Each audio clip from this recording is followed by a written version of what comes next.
প্রথমে আমরা চলে যাব গুগলে, তারপরে আমরা এখানে সার্চ করব dafont.com। dafont.com সার্চ করার পরে এখানে যে ফন্টগুলো আছে এখানে ক্যাটাগরি সাব ক্যাটাগরি দেওয়া আছে। আপনাদের যে ধরনের ফন্ট দরকার সেই ধরনের ফন্ট আপনি নিতে পারবেন।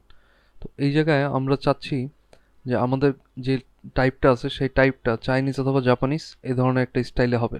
তো আমরা যদি চাইনিজ এবং জাপানিজ স্টাইলের এই ধরনের ফন্টগুলো এখান থেকে নেই, তাহলে যে কাজটা করব প্রথমে এই ফন্টটাকে ডাউনলোড করতে হবে।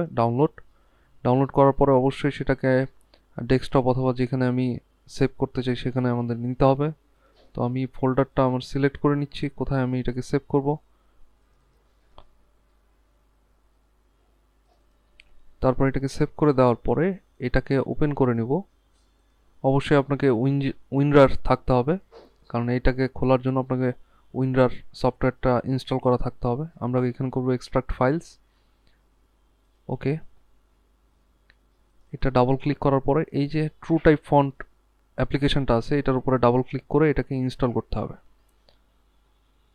এটা ইনস্টল হয়ে যাওয়ার পরে এটাকে কেটে দিয়ে আমরা যদি ইলাস্ট্রেটরে চলে যাই এবং এই লেখাটাকে সিলেক্ট করে আমরা যদি ওই ফন্টের যে নামটা আছে সেটা যদি আমরা দিয়ে দিই গ্যাং অফ 3, তাহলে আমরা এখানে গ্যাং অফ 3 টাইপ করব। তাহলে